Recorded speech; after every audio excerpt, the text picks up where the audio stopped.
Hi everyone. This is Roy here from Red Beat and Paul from Red Beat. Yeah. Hello everybody out there. We decided to kind of fill you guys in on a bit of background story to the new album that we're going to be releasing called The Eternal Party.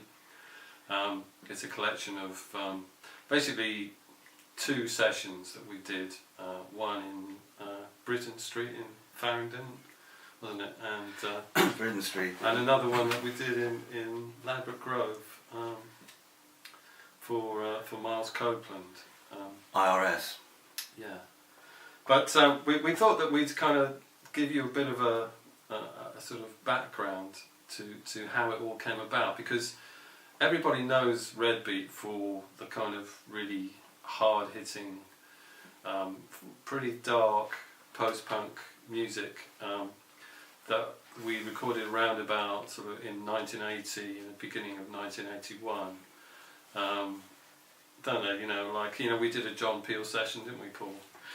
Well, to give a chronological guide, the first 12-inch, the Malicious Damage MD440, was Gooseberry Studios around 79-80. 79, yeah. 79, and then Sea Survival, Rough Trade, Manic Machine, and then Dream followed that. Yeah. And then, so this album takes up where that era kind of ended. Chris Thompson, our bass player, was no longer with us. Yeah. And Kevin Mann stayed with us. And so the session with Mark Lusardi at Britain Street with The Eternal Party, Shadowboxing and Moonlight. Yeah. They were I don't know if you guys could see that. This is the original quarter-inch tape of that session. And you notice that there's the three songs: The Eternal Party, Shadowboxing, and Moonlight. The Shadowboxing, we stuck that on the Missing album. It's on the digital album as well, The Wheel. But because I felt that Shadowboxing went with the darker, more punky stuff. But the other two tracks, The Eternal Party and Moonlight, are much more kind of sort of funky. Well, I think and we lightened up much more light energy. Yeah, we lightened up because we got rather dark for a while. So this was more the light side of Red Beat. And the Miles Copeland session at Kensington Park Road. Some of the tracks, When Lightning Strikes, is it Scapegoat? Yeah. They were recorded for Miles Copeland, and so we've decided to release these tracks because, they're previously unreleased. So, Red Beat did a lot more work than they're credited for, really. So we're reinstating Red Beat as West London in the early 80s. Yeah, I mean, there is actually another album in the pipeline as well, but we won't go into that yet, because eventually we did sign to a German record label and called Jupiter, and we released a kind of dance single in Germany on Teldec on the Zip label. That came later on. But we'll do something about that. But what we really wanted to focus on today was how did we get from this dark place, see the Bible is burning with ignorance still. How do we get from there to 24-hour city and the Eternal Party is just around the corner. How do we make this transition from this sort of dark place to a much more light, fun kind of energy? So what do you think, Paul? Well, psychologically, I think it was it was a departure from the rather more aggressive, edgy kind of rock to a more dance-orientated sort of feel, a more kind of fun than aggression. Yeah, because some of the early Red Beat was quite aggressive, quite hard, kind of. So we lightened up a bit. But then, like going right back to the beginning, you know, we had this band. It was called Red Beat. You know, there's an album out called Endless Waiting Game. We also had other names like we were called After Science. We were called the Jones Boys, because basically it was me, Paul, and our other brother Martin. Yeah, and our migration from High Wycombe to London. But yeah, you know, some of those tunes were very kind of upbeat, weren't they? They were quite optimistic. I think what kind of happened is that we really, when we moved to London, we sort of started getting really focusing on the dark side of what was happening in the world. You know, the Cold War in 79, 80 was kind of really at its height. You know, because they were moving these cruise missiles into Europe. The Americans and the Russians were facing off and trying to use Europe as a theatre for war. And I got arrested at an anti-nuclear demonstration. Paul was at that demo as well, weren't you, Paul? Remember when we lived in Shepherd's Bush? Oh, that was a red paint kind of folly. Yeah. That very, very strong convictions on anti-nuclear weapons. Yeah. And which we still hold, don't we, Paul? what was it? Protest and Survive, and As Above, So Below. Yeah. That sort of era. And well, London and the feeling of the late 70s, early 80s London, and also, I mean, we were hanging out with Killing Joke, and it must be said. well, the Sex Pistols, and Lemmy from Motorhead, and that kind of social scene. Our peer group was pretty kind of high profile. Yeah, I mean, but also, you know, it was pretty dark rock. I mean, the rock that we'd been making prior to arriving in London was quite light. You know, it was like influences like I don't know. I'm trying to think. Who were the influences of well, Blondie, XTC. Well, XTC, Andy Partridge, I think was a big influence in the early Red Beat. Talking Heads. Yeah. Elvis Costello. People like that. Well, you know. there was Bauhaus and Bauhaus as well. Yeah. Susie and the Banshees. Yeah. But Susie and the Banshees was more. I think the sound she was making was more like us, because you know I always think that out of all of the bands, the Banshees and Red Beat of that era, we had the same kind of power in our music. You know, it was like Killing Joke were a little bit more kind of monumental in their approach. We were more kind of a little bit more kind of fast and loose. You know. Which I felt about Susie and the Banshees. Some of the Peel sessions they did around the time when we did ours. Sorry, Roy, you were saying that you met Susie Sue. Yeah. Funny enough, one of this track on here, which is in fact the title of the album, The Eternal Party.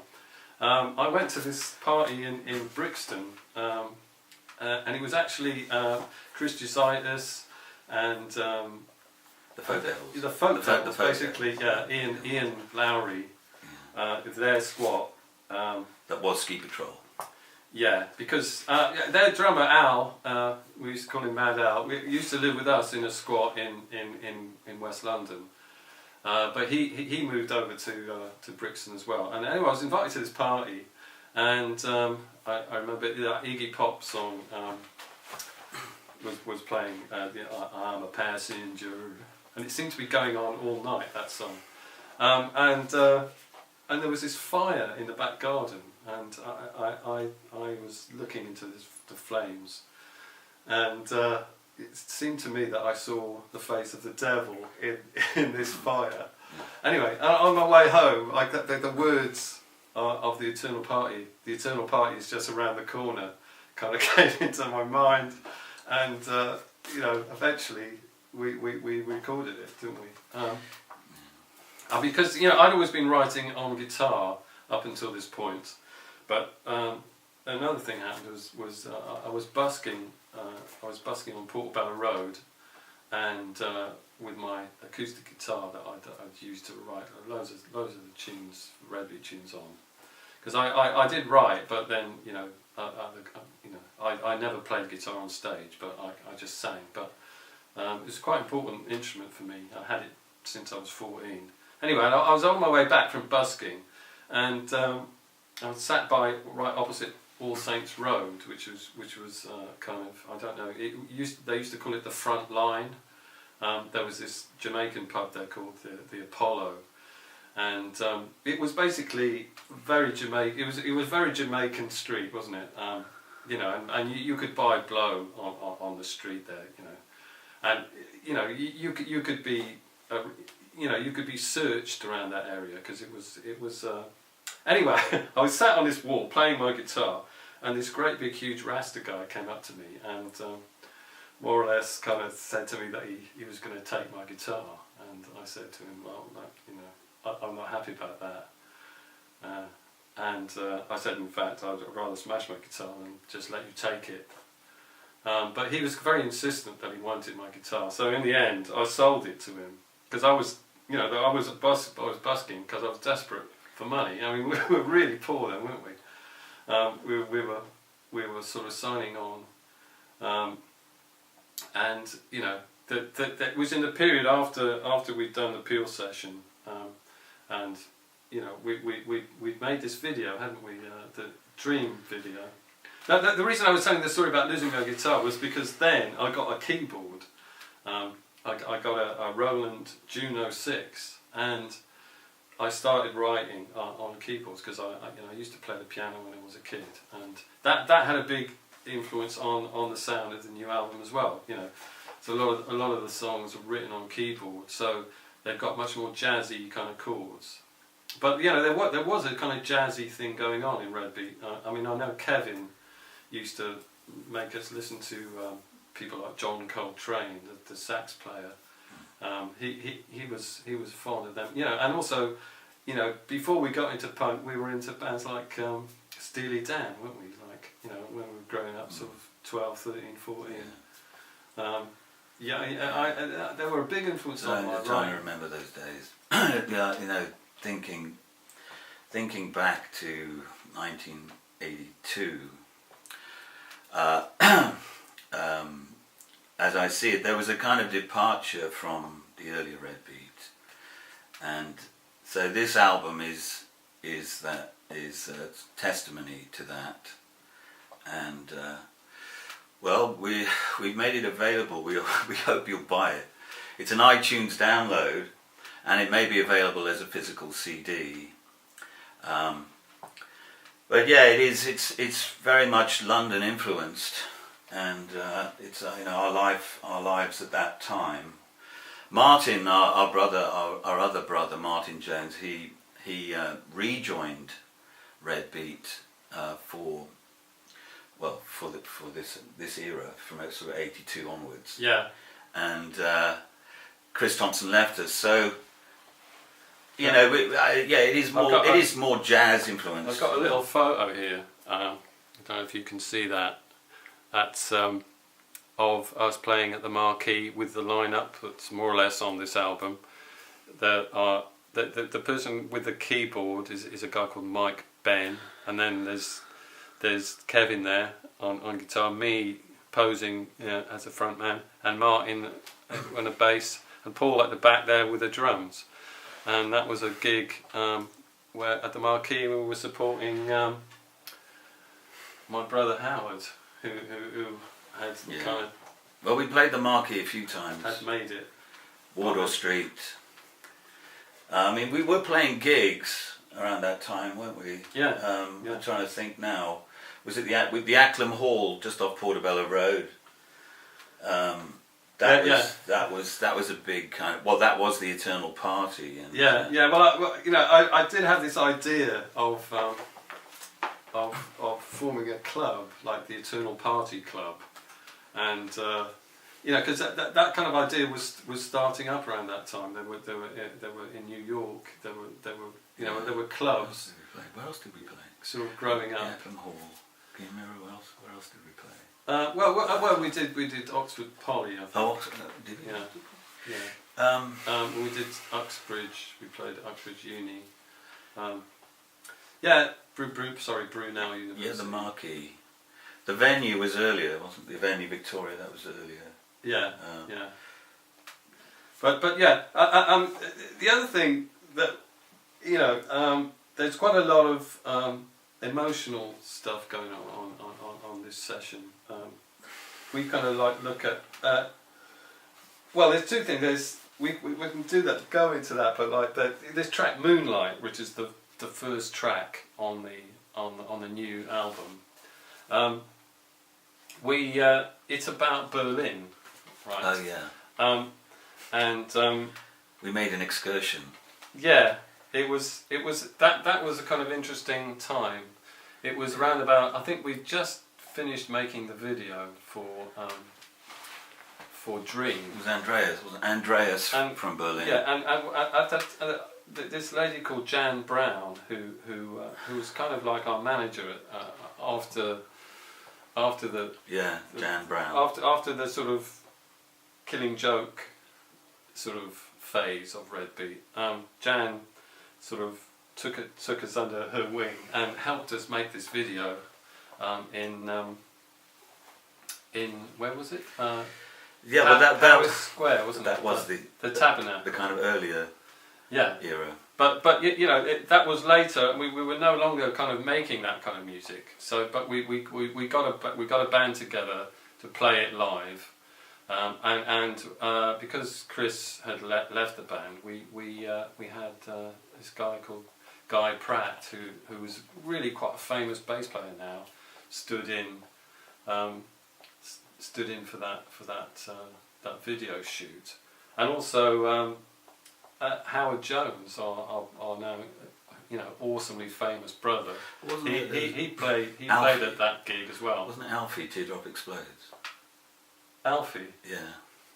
Teardrop Explodes. Julian Cope, he's bass player. We were friendly with him as well. Yeah. Teardrop Explodes. And well, obviously Killing Joke. Yeah, Guy Pratt, who went on to play with Pink Floyd. Yeah. And, but he was a friend of youth as well, wasn't he? That's right. They went to school together. Yeah. We did have some friends. I mean, we were quite well known all across West London. In musical circles. Yeah. And well, I'm pleased that Roy has got this together, really, because he's remastered it. Let's talk a bit about the Berlin trip. Berlin. Okay. Well, yeah. That was Andreas Vick and Gary from Los Angeles. We hitchhiked from Ostend to Cologne, and then I caught a train to, I think it was Hildesheim. That's Hildesheim, and that was Andreas Vick, who was a sax player and a friend of Jan Brown. Yeah. And so we stayed in Germany. We did some rehearsing in Germany. Yeah. And we sort of had this crazy idea that maybe we would move there and sort of form a band. Yeah, we went to Berlin. Yeah, we went to Berlin. It kind of didn't work out, but it was a hell of a blast, wasn't it? Well, we saw the Rolling Stones at Hanover football stadium, and it was on a full moon. Yeah. And Mick Jagger had a fire hydrant on a hydraulic arm, and he was soaking the audience. And Keith Richards kept sort of hiding behind his amplifier. I thought that it was interesting, the interplay between Keith Richards and Jagger. Yeah. They were sort of fighting for who was going to draw the audience attention. It was extremely loud. I thought it was really interesting. And we got our tickets on the black market. Yeah, that was great. Yeah, but that was Andreas' girlfriend, wasn't it? Sabina, who had a clothes shop in Berlin. She was great. Yeah, she kind of took us under her wing a bit in Berlin. Yeah. And she showed drove us round. She drove us around. We went to some great restaurants. Nightclubs.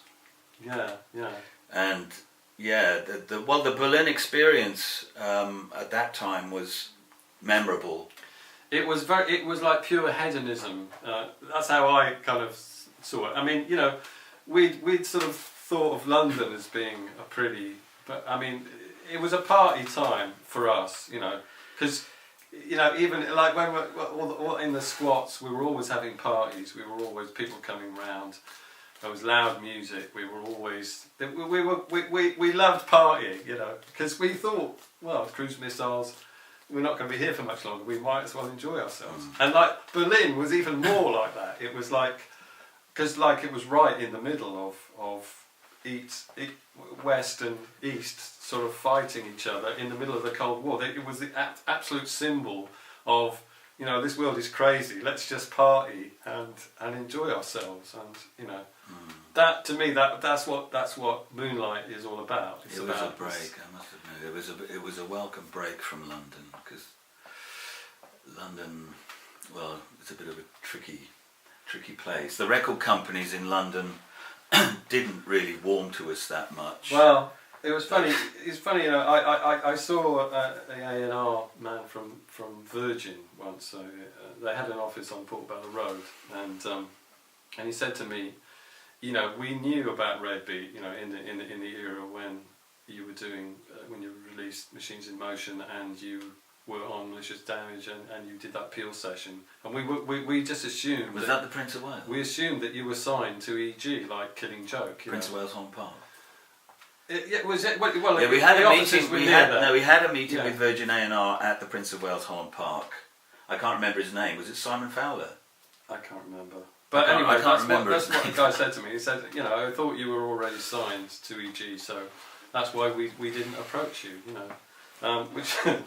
Anyway, we had some connections with Virgin because we were friendly with Ellie Smith.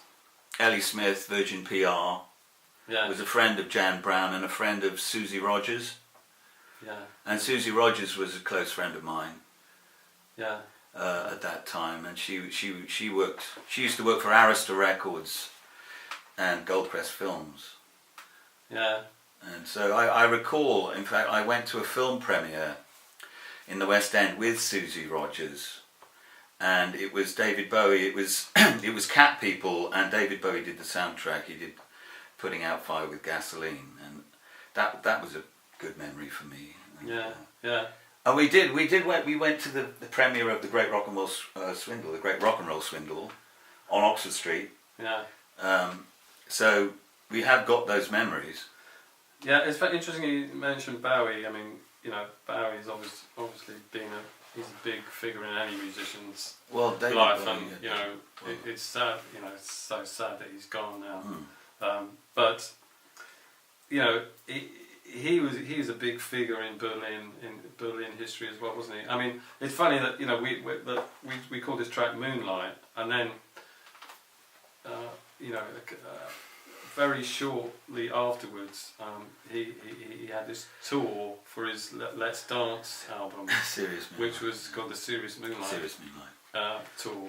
I guess that was probably just pure coincidence, yeah. or you know, maybe there's something about Berlin. Well, we had some Jungian theories at that time about capturing the consciousness of the nation, and maybe we were aligned to David Bowie. Well, I do think that you know, inspiration comes up from like a current in the unconscious, and that people get the same idea at the same time. You know, it happens.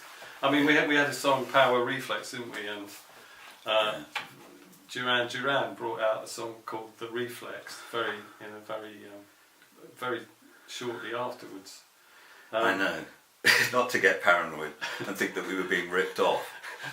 No, but you know, there were cars being called The Reflex, and you know, it was quite a big word in Germany actually as well at that time. So maybe we picked it up in Germany. I don't know.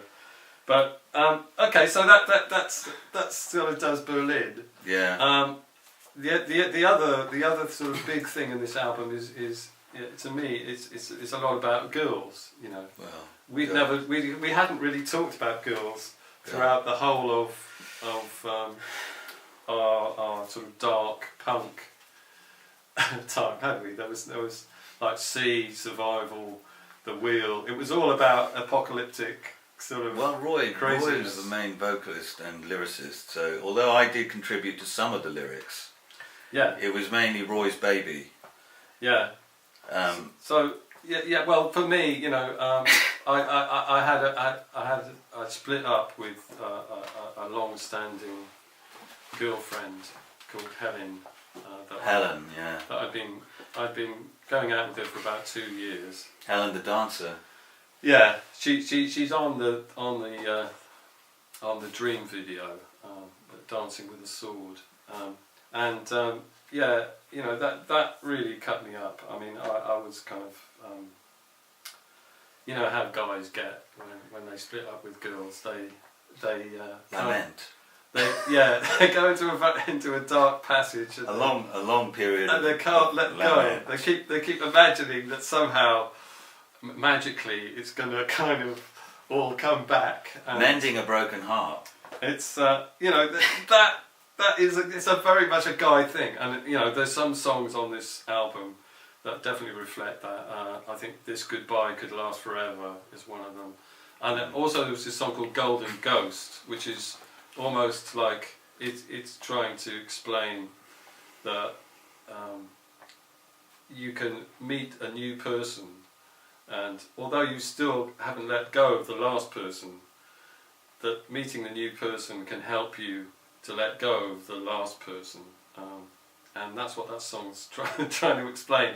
And in fact, that is what eventually did happen in my life. And you know, I'm now married to someone who helped free me from that kind of that obsession with this person that I'd kind of really fallen in love with.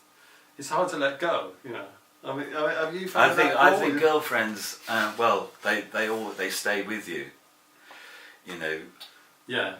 The memories are, you inherit the spirit of the person, not, you know, and so that's like the ghost. Yeah. The ghost is like the spirit, because the spirit stays with you. Yeah. And Golden Ghost is about that.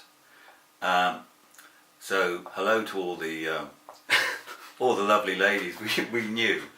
Yeah, yeah. And I hope you can see this. And I hope you can watch this to testify. Roy and I are still alive and kicking here in Llandilo, Carmarthenshire. Yeah, yeah. We're both living in Wales now. Yeah. In Paul, we both our parents are Welsh, and we're out of the Jones boys. We're the ones with the strong. And not to think, we're not so obscure after all. I think some people think we're obscure, but we're not. We're not obscure at all. I think we're quite mainstream. Yeah, well, yeah, we're definitely. This new album is definitely much more mainstream. Mainstream. Than because we were thinking this was our if you like, like Adamant, like the early Adamant stuff, or and the early T-Rex, was really underground and experimental and kind of weird, and we loved it, But the thing is, only a few people loved that weird stuff, and then there came a point where both Adamant and T-Rex, they decided, well, look, let's try and do something that everyone can relate to. I mean, and talking about your emotional life and your experience with girls is something that people in their 20s are all going through, aren't they? When we're all going through, like look at Adele, the success of Adele's career recently. She's been talking about her emotional life, and so many people can relate to that. It's not a new thing. I think it's an alchemical journey. Yeah. So I mean, where have we got the tracks? I think I've got them on my phone here. From that session, from the album, we've got number 1 is Moonlight, number 2 Soul Loving Woman. That's a song about love. There's Scapegoat. Scapegoat is slightly different. That is probably one of the few tracks which is a little bit more philosophical. Most of them are about emotional relationships, but Scapegoat is kind of like trying to look at the human tendency to sort of point a finger at someone or something outside of yourself, and instead of sort of really dealing with the problem in your own hard to sort of just say, well, it's their fault, which is, there was a lot of that going on. I think there was a lot of discrimination against the black community in London at the time, which led to riots in Brixton, in 1981. I think the police at that time were kind of like creating this image of the black person as some kind of criminal, rather than seeing black people as human beings, as exactly the same as every other community. There's some good and there's some bad, there's some criminal and there's some non-criminal, there's some very intelligent, there's some not so intelligent. This tendency in human life causes so many problems, and like you've got in America now, the president-elect is kind of like suggesting that Muslims can't come into America. That's the same thing. It's just sort of like weaponizing people's prejudice to sort of ride on the back of that to get into power. It's it's kind of sad that this kind of thing's happening. Don't you reckon, Paul? Well, Scapegoat was, it was your kind of, it was your thing really, right? I can relate to it, of this thing of like, not taking responsibility, of like, offloading your problems, scapegoating your problems, rather than confronting things. Yeah. I mean, as I said, it seems to me it's almost like the Christians. The difference between Christianity and Buddhism is that, like, in Buddhism, there's no God, so you are Buddha, so you are enlightened, so you can't shed any imperfections. You know what I mean? I see it like that. Yeah. Like in Buddhism, you kind of have to embrace your own imperfections and see that as part of your humanity. Becoming a Buddha or realising your Buddha self is not about getting rid of imperfections. It's just about like coming to terms with them and working to overcome them. Well, it's like a process. Inner transformation. Yeah, and that's what Buddha taught in a way, was this process of reflecting on your own behaviour, seeing what's broke, and then slowly over the process of time working to correct that. Rather than saying, okay, it's their fault, it's that person's fault that I'm suffering. No.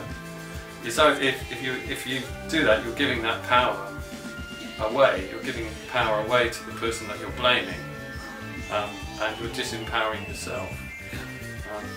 Anyway, I get Scapegoat. It was an early attempt at looking at that kind of idea.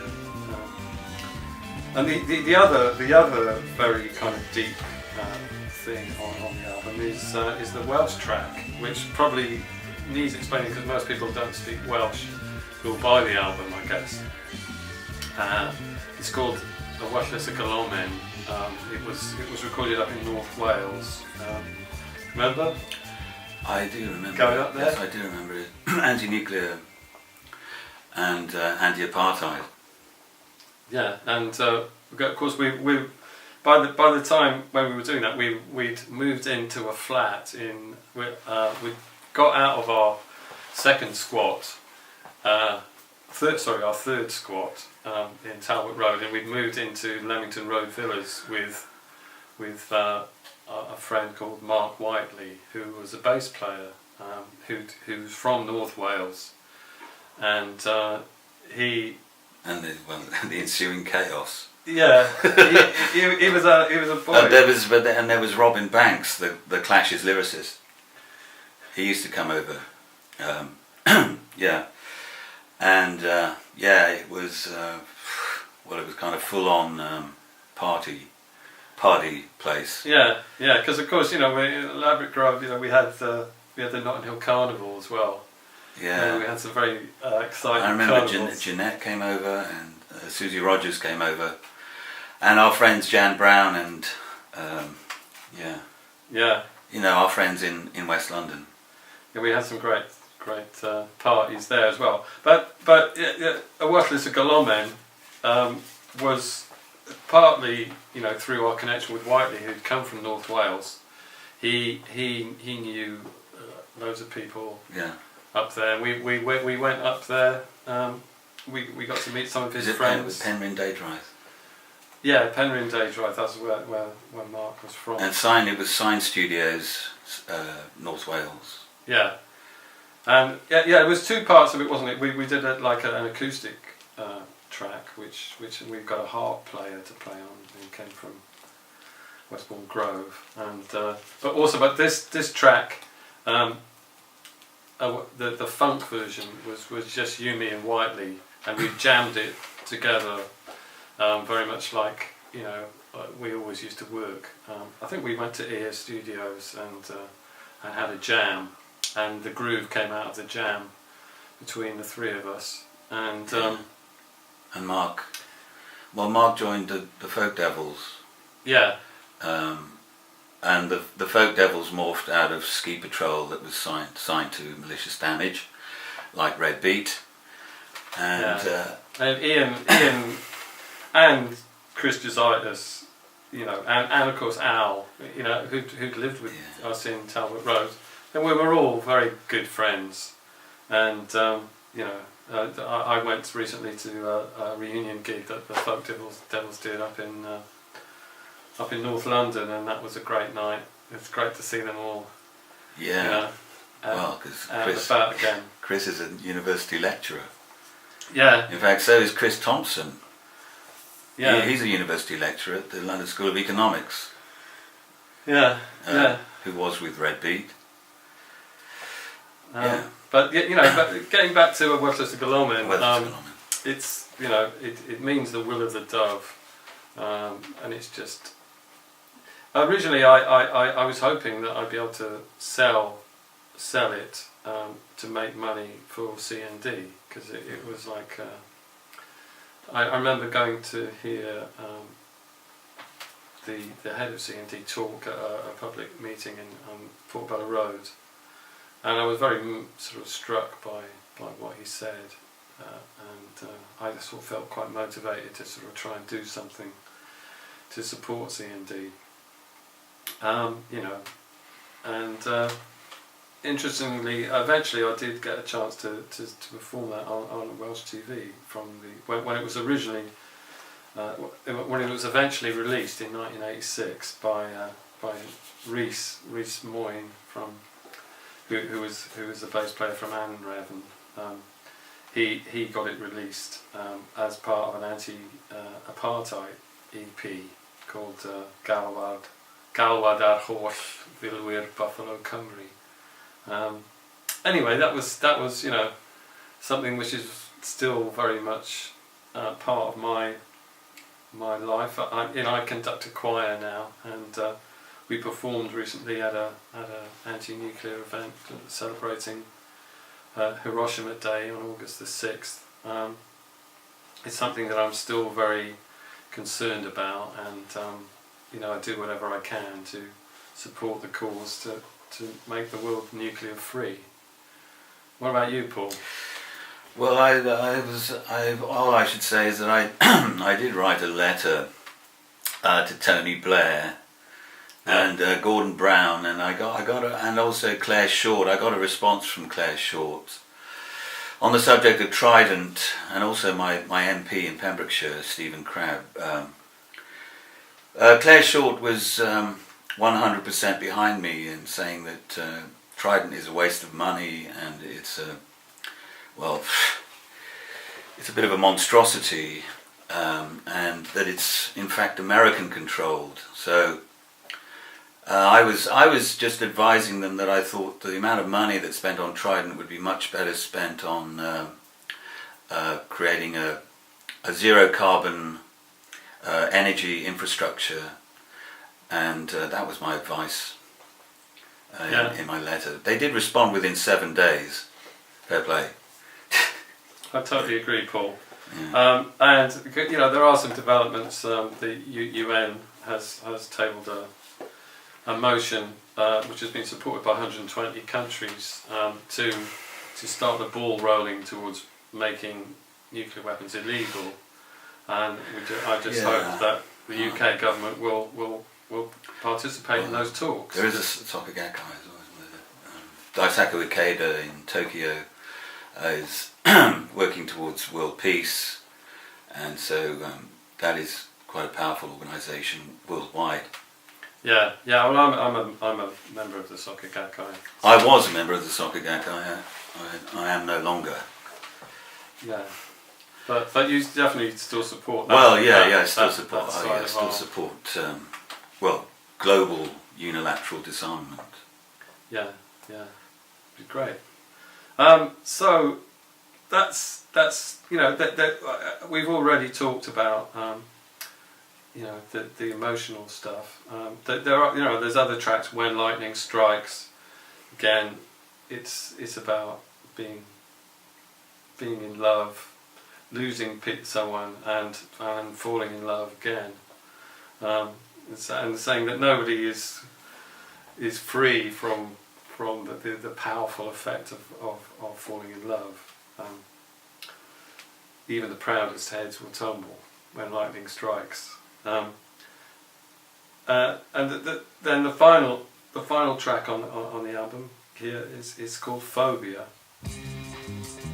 And that's a 7-minute long song, which is a kind of an emotional ballad, rock ballad, which you know, possibly the best song I've ever written. I think certainly the most sort of heartfelt song I ever wrote. It's a sad song. It's about fear. It's about also sort of the loneliness that you feel when you parted with someone that you really loved, which we touched on earlier. I think it's got the lineup from this photo: